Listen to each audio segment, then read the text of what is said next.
오늘 우리에게 주시는 하나님 말씀은 마태복음 4장 1절에서 11절 말씀입니다. 그때 예수께서 성령에게 이끌리어 마귀에게 시험을 받으러 광야로 가사 40일을 밤낮으로 금식하신 후에 줄이신지라. 시험하는 자가 예수께 나아와서 이르되 내가 만일 하나님의 아들이여든 명하여 이 돌들로 떡덩이가 되게 하라. 예수께서 대답하여 이르시되 기록되었으되 사람이 떡으로만 살 것이 아니요 하나님의 입으로부터 나오는 모든 말씀으로 살 것이라 하였느니라 하시니, 이에 마귀가 예수를 거룩한 성으로 데려다가 성전 꼭대기에 세우고 이르되 내가 만일 하나님의 아들이여든 뛰어내리라 기록되었으되 그가 너를 위하여 그의 사자들을 명하시리니 그들이 손으로 너를 받들어 발이 돌에 부딪히지 않게 하리로다 하였느니라. 예수께서 이르시되 또 기록되었으되 주 너의 하나님을 시험하지 말라 하였느니라 하시니, 마귀가 또 그를 데리고 지극히 높은 산으로 가서 천하 만국과 그 영광을 보여 이르되 만일 내게 엎드려 경배하면, 이에 예수께서 말씀하시되 사탄아 물러가라 기록되었으되 주 너의 하나님께 경배하고 다만 그를 섬기라 하였느니라. 이에 마귀는 예수를 떠나고 천사들이 나와서 수종드니라. 아멘.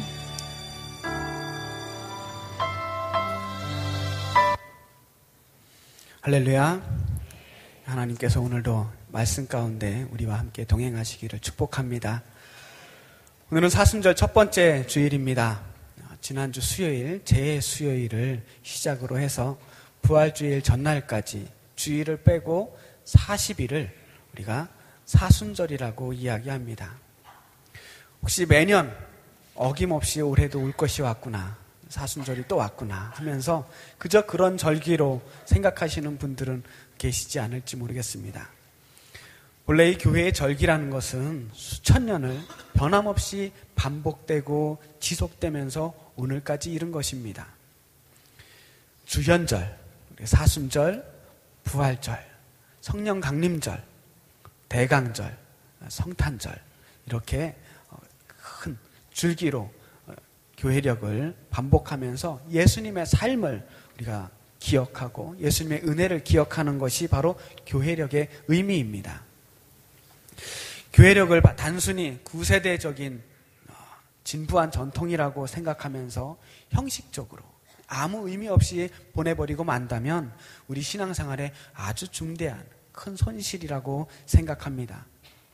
오늘 이 교회의 절기들은 중세를 지나서 오늘에 이르기까지 이 기독교의 교리와 예배와 말씀을 실감나게 전달해주는 통로의 역할을 해왔습니다. 2000년 동안 예수님의 이 메시지가 우리에게 변하지 않고 전달될 수 있었던 것은 변하지 않는 성경 말씀과 더불어서 신앙의 선배들이 전해준 신앙의 전통이 있었기 때문입니다. 사순절 하면 보통 절제와 경건, 참회와 고난, 이런 이미지들을 떠올리게 됩니다. 그래서 사순절을 생각하기만 하면 벌써부터 마음이 우울해지고 기분이 가라앉는 분들도 계실지 모르겠습니다. 하지만 시련이 클수록 성취도 더 기쁘게 다가오는 것처럼 사순절을 사순절답게 잘 보낸 사람들이야말로 부활의 큰 기쁨도 누리게 될 줄 믿습니다. No cross, no glory라는 말이 있습니다. 십자가가 없이는 영광도 없습니다.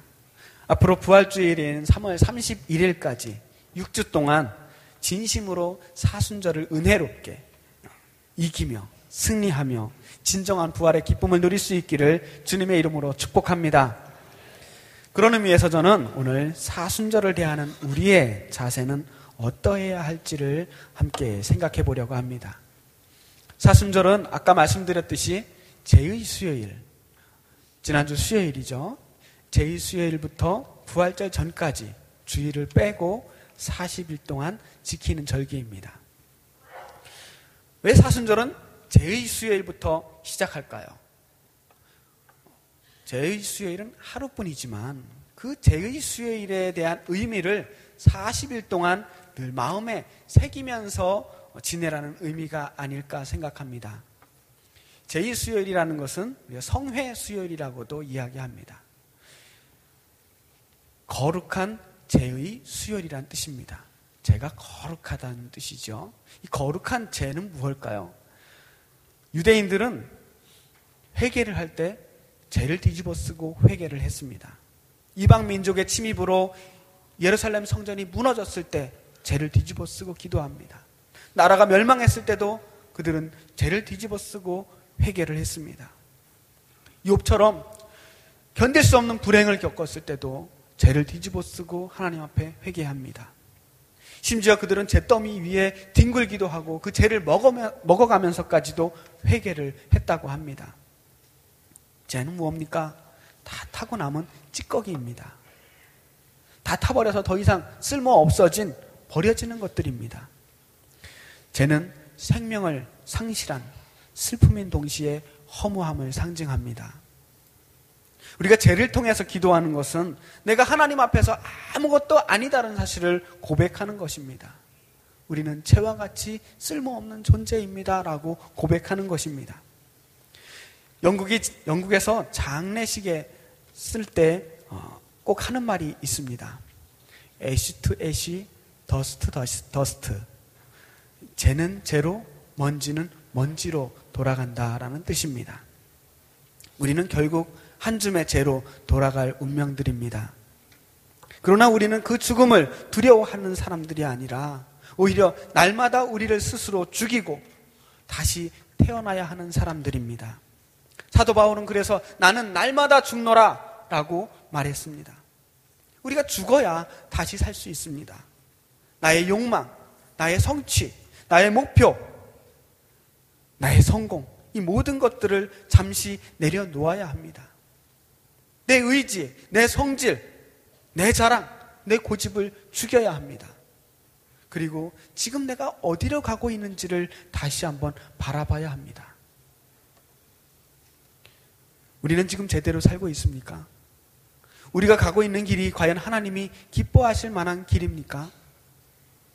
지금 우리는 제대로 살고 있는 것일까요? 한번 돌아보자는 겁니다. 코앞에 닥친 죽음 앞에서 절박한 심정으로 자신의 삶을 되돌아보는 그런 심정으로 우리의 삶을 되돌아봐야 합니다.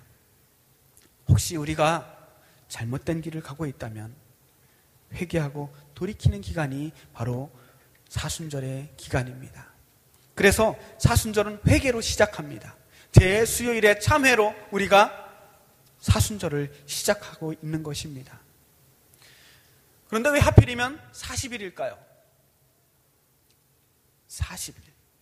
사순절의 40일은 고난과 연단의 상징입니다. 이스라엘은 40년 동안 광야에서 지냈습니다. 모세는 십계명을 받으려고 40일 동안 금식을 했습니다. 엘리야는 40일 동안 걸어서 호렙산까지 걸어갔습니다. 오늘 읽은 본문 말씀처럼 예수님께서는 그 사역을 시작하기 전에 40일 동안 광야에서 금식과 기도로 자신을 연단하였습니다. 이 고난과 연단의 기간이 바로 40일입니다. 저런 교회는 사순절을 통해서 그리스도의 고난에 함께 동참하며 우리를 훈련시키는 기간입니다. 사실 처음부터 사순절이 40일이 됐던 것은 아닙니다. 맨 처음에는 부활절 전에 2, 3일 정도를 기간을 따로 정하지 않고 경건하게 절제하며 고난에 동참하는 시간을 가졌다고 합니다. 그런데 40일로 이 기간이 굳어진 것은 325년 니케아 공의회 때부터였습니다. 왜 그때 갑자기 사순절이 40일로 늘어났을까요? 저는 그 이유가 궁금해졌습니다.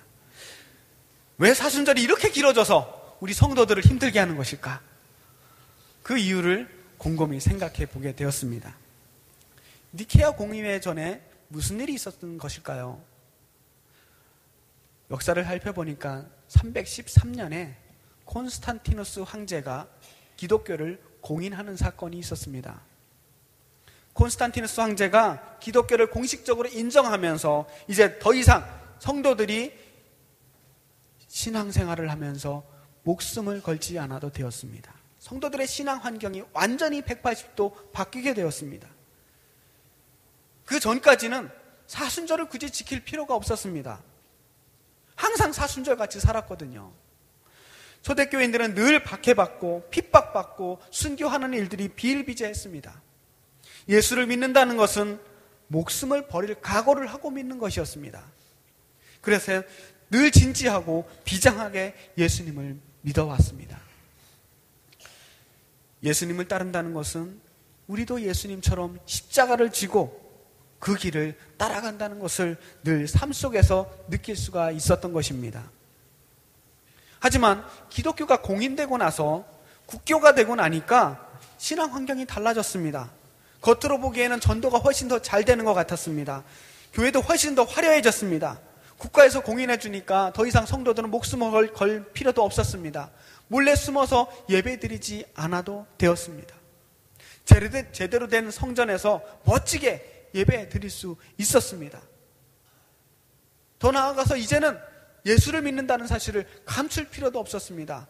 예수 믿는다는 사실이 자랑거리가 되고 점차 삶의 필수적인 요소로 자리매김하게 되었습니다. 하지만 더 이상 예수를 믿는 것이 위험한 일이 아니게 되다 보니까 우리의 믿음이 점점 더 해이해져 가는 것을 느끼게 되는 것입니다. 우리의 마음속에 열정이 사라집니다. 고난이 사라집니다. 십자가의 신앙이 아니라 영광과 축복만을 바라보는 신앙으로 변해가게 되었습니다. 사람들은 자신의 안락과 평안만을 구하게 되었습니다. 우리의 삶에 위기와 위험이 없다는 것, 그것이 꼭 축복만은 아니라는 사실을 깨닫게 됩니다. 위험이 없자 간절함이 사라졌습니다. 고난이 없어지자 감사함이 사라졌습니다. 그래서 사순절이 필요하게 되었습니다. 사순절을 통해서 그리스도의 고난에 동감해야 될 필요가 생겼던 것입니다. 그래서 3, 4일 정도로 간단하게 지내던 그 사순절이 40일로 늘어나게 되었습니다. 사순절은 정말 길고 긴 순례의 여정이었습니다. 그때의 사순절 기간 오늘날과 같지 않습니다. 만만하지 않습니다. 하루에 한 끼 저녁 전에만 식사를 했습니다. 물고기와 고기 등의 육류들은 당연히 금지되었습니다. 물론 우유와 달걀 같은 유제품도 금지되었습니다. 사순절 기간 동안에 연극이나 무용, 연애 소설을 읽는 것도 금지되었고 모든 쾌락을 쫓는 오락행위들도 금지되었습니다. 화려하게 옷 입는 것, 좋은 음식을 먹는 것과 같은 호사스러운 생활도 자제하였습니다. 대신에 이 기간 동안에 자선을 하고 예배를 참석하고 기도에 힘쓰면서 거룩하게 보내는 기간이 되었습니다. 그러다가 1517년 종교개혁이 일어난 후에 그동안 가톨릭에서 너무 형식적으로 이 모든 교회의 절기들이 지내져 왔다라고 판단하고 많은 부분들을 폐지하게 되었는데 이때 사순절에 관련된 의식들이 간소화되거나 폐지되었습니다. 지금 우리는 어떻습니까? 지금 우리의 사순절은 어떻습니까? 우리의 신앙생활은 어떻습니까? 오늘날 우리는 고난도 없고 십자가도 없는 그런 신앙생활을 하고 있지는 않습니까? 예배는 축제고 하나님의 축복이 우리에게 가장 소중한 것이라고 고백하면서 신앙생활은 날마다 즐거워야 된다고, 예수 믿으면 축복받는다는 도식을 우리가 가장 좋아하는 복음으로 떠받들고 있지는 않습니까? 예수를 믿으면 아프지도 않고 사업도 잘 되고 자녀들도 훌륭하게 되고 소망하는 모든 것들이 다 이루어진다고 하는 이러한 장밋빛 미래만을 가지고 신앙생활을 하고 있지는 않습니까? 분명 우리는 하나님께 간구하고, 그러면 그 기도를 하나님이 틀림없이 들어주시는 분이라는 사실을 저도 믿습니다. 하나님은 우리를 사랑하시기 때문에 틀림없이 우리를 버리지 않으실 것입니다. 하지만 여기에만 그치면 안 됩니다. 우리의 신앙이 여기 이런 신앙에만 머무르게 되면 그것은 주술적인 신앙이 됩니다. 내가 하나님을 믿는 것이 아니라 내가 하나님을 내 마음대로 부리는 것입니다. 하나님을 내 꿈을 이루어주는 램프의 요정 지니 정도로밖에 생각하지 않게 되는 것입니다. 뻥 하고 구름과 함께 나타나서 내 소원이 무엇이냐라고 물어보는 산신령과 하나님을 동급으로 생각하는 것이 아니겠습니까? 그런 신앙을 우리는 기복신앙이라고 이야기합니다. 그러나 예수님은 우리의 소원을 들어주시기 위해서 이 땅에 오신 분이 아닙니다. 예수님은 산타 할아버지처럼 선물 보따리를 들고 이 땅에 오지 않으셨습니다. 예수님은 안락하고 안정적인 생활을 위해서 이 땅에 내려와 우리를 위해서 십자가를 지신 것이 아닙니다. 예수님의 피는 우리의 생명을 위해서 흘리신 피입니다. 예수님은 우리를 죽음에서 건지시기 위해서 목숨을 걸고 이 땅에 오셨습니다. 예수님을 믿는다는 것은 그래서 주님의 피에 우리도 함께 동참하겠다고 하는 결단입니다. 예수님과 함께 고난을 무릅쓰겠다고 하는 결단입니다. 하나님 나라를 위해서 우리도 목숨을 걸겠다고 하는 결단이 필요합니다. 누구든지 나를 따라오려거든 자기를 부인하고 날마다 제 십자가를 지고 나를 따를 것이니라. 오늘 우리의 신앙에 십자가가 있습니까? 우리 신앙생활 하면서 혹시 뭔가 허전하다고 느낄 때가 있지는 않습니까? 열심히 믿고는 있는데, 기도도 열심히 하고 예배도 열심히 드리는데 무언가 빠진 것이 있다는 생각이 들지 않으십니까? 어떤 이들은 그것을 영적인 갈급함이라고 표현합니다. 또 어떤 이들은 첫사랑을 잃어버렸다고 이야기합니다. 어떤 이들은 은혜가 떨어졌다고 이야기합니다.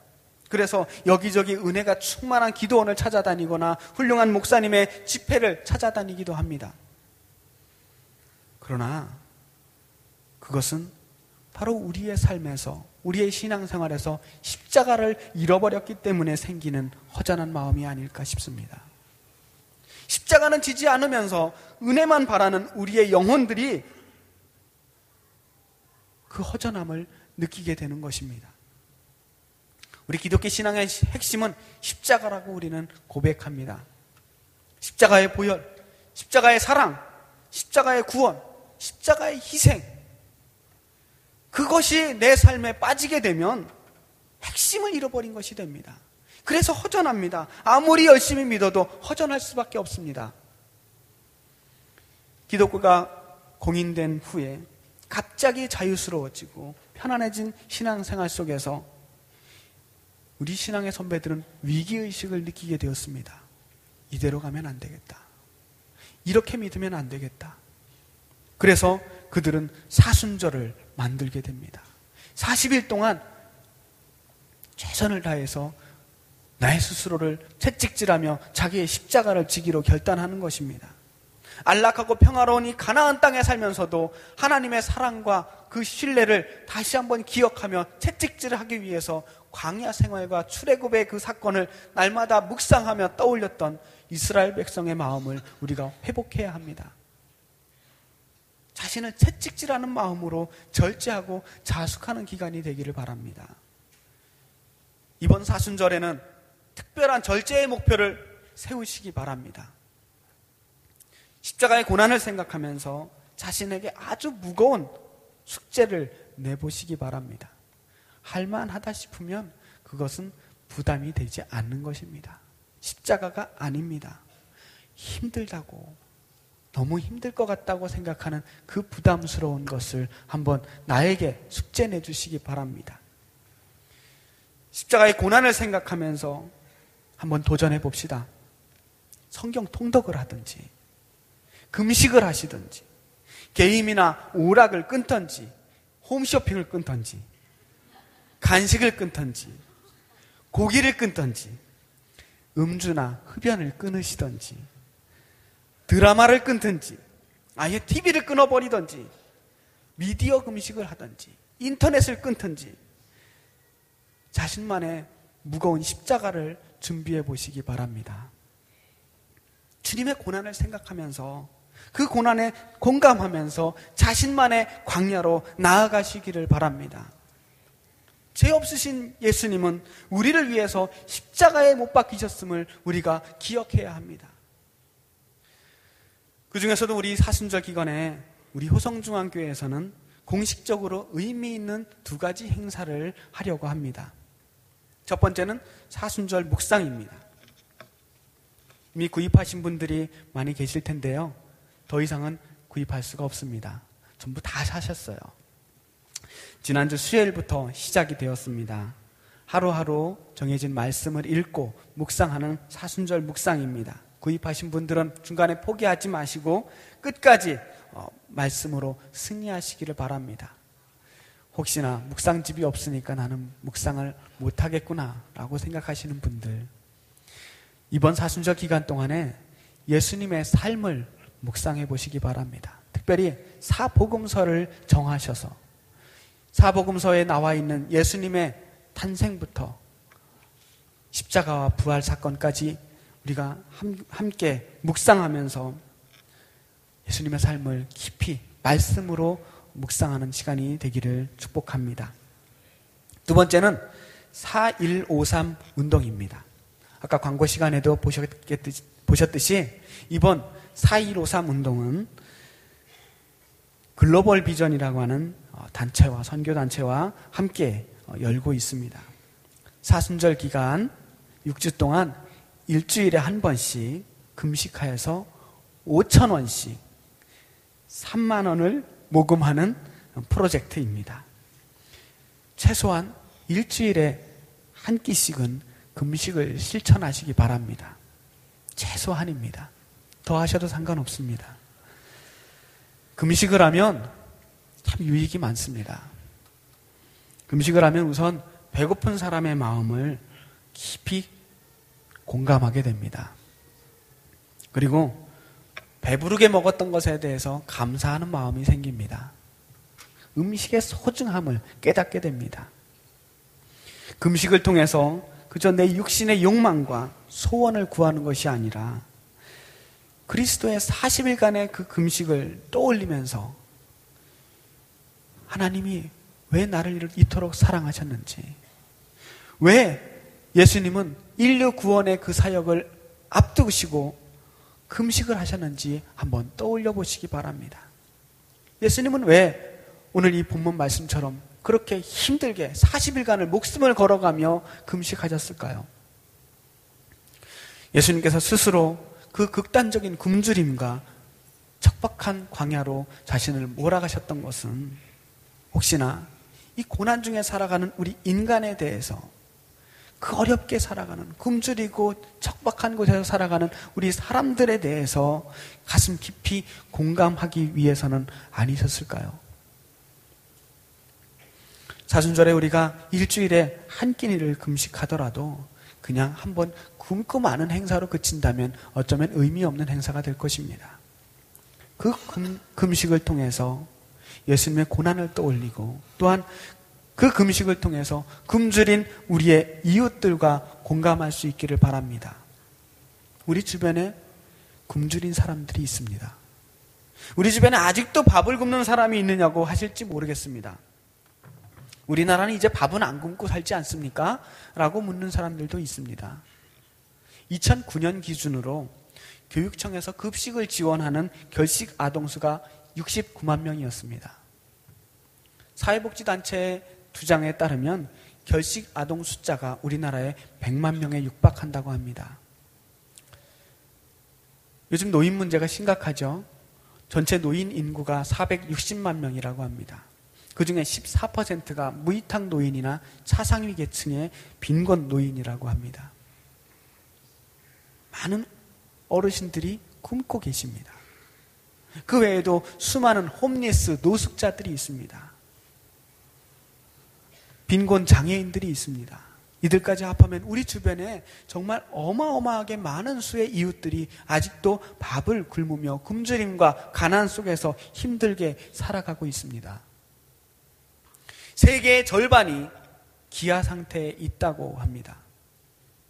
5초에 한 명씩, 지금 이렇게 말하는 이 순간에도 5초에 한 명씩 굶어 죽어가고 있습니다. 하루에 3,000명이 굶어 죽고 있습니다. 약 3천만 명이 목숨을 위협받는 정도의 심각한 기아 상태에 있다고 합니다. 만성 영양실조까지 겪고 있는 사람들, 그 굶주린 사람들을 모두 합한다면 약 8억 70만 명 정도가 심각하게 굶주리고 있다고 합니다. 8명 중 1명은 지금 굶주림에 시달리고 있는 것입니다. 이들은 영양 부족으로 인해서 회복할 수 없는 신체적인 손상을 입거나 서서히 죽음을 맞거나 평생을 시각장애나 그룹병, 뇌기능 장애와 같은 중증 장애에 시달리면서 살아가게 될 것입니다. 우리와 지금 같은 시대에 같은 공간, 이 지구라고 하는 공간에 살고 있는 사람들이 굶주려 죽어가고 있습니다. 아이러니하게도 세계 인구의 건강을 위협하는 요소 중에 비만이 기아를 넘어섰다고 하는 연구 결과가 있습니다. 한편에서는 굶어 죽어가고 있는 사람들이 이토록 넘쳐나는데 그보다 더 많은 사람들이 너무 먹어서 병들어가고 있다는 사실입니다. 우리 너무 먹고 있지 않습니까? 우리가 필요한 것보다 너무 많이 먹고 있지 않습니까? 우리는 어떻게 해야 합니까? 배고픈 사람이 배고픈 사람의 마음을 압니다. 고난 중에 있을 때에야 비로소 고난 가운데 있는 사람들의 마음을 헤아릴 수 있습니다. 우리가 어느 순간 정말 힘들고 어려운 이웃들을 외면하면서 모른 척하면서 살고 있는 것이 느껴진다면 이제는 돌이켜서 그들에게 공감해야 합니다. 예수님께서 스스로 40일간의 금식을 통해서 인류 고통에 공감하시려고 했고 마침내 십자가의 고난을 통해서 인류의 죽음까지도 공감하시라고 하셨던 것처럼 우리도 기꺼이 우리의 이웃들의 고난에 공감해야 합니다. 우리가 만일 너무 많이 누리고 너무 많이 먹고 많이 소비하고 있다면 회개해야 합니다. 우리는 매일 기도합니다. 주님, 더 주세요. 부족합니다. 더 많은 축복을 주시옵소서. 넘치도록 부어주시옵소서. 날마다 우리는 하나님께 부족하다고 구하기만 하지 않았습니까? 그러나 이제는 오히려 우리는 절제해야 합니다. 누릴 수 있다고 다 누리고 산다면 우리는 결국 쾌락의 노예의 즐거움의 노예가 되고 말 것입니다. 우리의 삶에서 절제하고 자제할 것들을 찾아야 합니다. 그래서 사순절을 사순절답게 보내시기를 바랍니다. 지나간 영화 중에 에반 올마이티라고 하는 영화가 있습니다. 그 영화에서 아주 감동적인 대사가 있어서 여러분께 전합니다. 하나님께 인내를 달라고 하면 인내를 주실까요? 인내할 기회를 주실까요? 용기를 달라고 하면 용기를 주실까요? 아니면 용기를 낼 기회를 주실까요? 가족 간의 사랑을 달라고 하면 사랑을 선물로 주실까요? 아니면 사랑할 기회를 주실까요? 사순절 기간은 하나님께서 우리에게 주신 기회입니다. 예수님의 고난에 동참하고 공감할 수 있는 기회, 고난받는 이웃들을 위해 사랑을 실천할 수 있는 기회, 하나님의 사랑을 정말 우리의 온몸을 다해 실천할 수 있는 기회가 사순절의 기간입니다. 이제 이 사순절 40일 동안 우리는 광야로 나가야 합니다. 예수님께서 그 광야에서 고난받으시고 시험받으시고 연단받으셨던 것처럼 우리 스스로를 훈련시키기를 원합니다. 그 광야에서 하나님을 만났던 모세처럼 하나님을 경험할 수 있기를 축복합니다. 그 광야에서 구름 기둥과 불 기둥을 만나고 만나를 먹었던 것처럼 하나님의 돌보심을 경험할 수 있기를 축원합니다. 말씀을 정리합니다. 이 사순절 기간에 죽음 앞에서 겟세마네 동산에서 기도하시던 예수님을 기억하면서 한 줌의 죄로 돌아갈 우리의 이 유한한 생명을 묵상하시며 우리의 삶을 성찰하시는 시간이 되기를 바랍니다. 이 사순절 기간에 예수님의 고난에 함께 공감하며 그 고난에 참여하고 뿐만 아니라 우리들의 이웃들의 고난과 굶주림에 공감할 수 있는 기간이 되기를 바랍니다. 그 속에서 하나님이 우리를 얼마나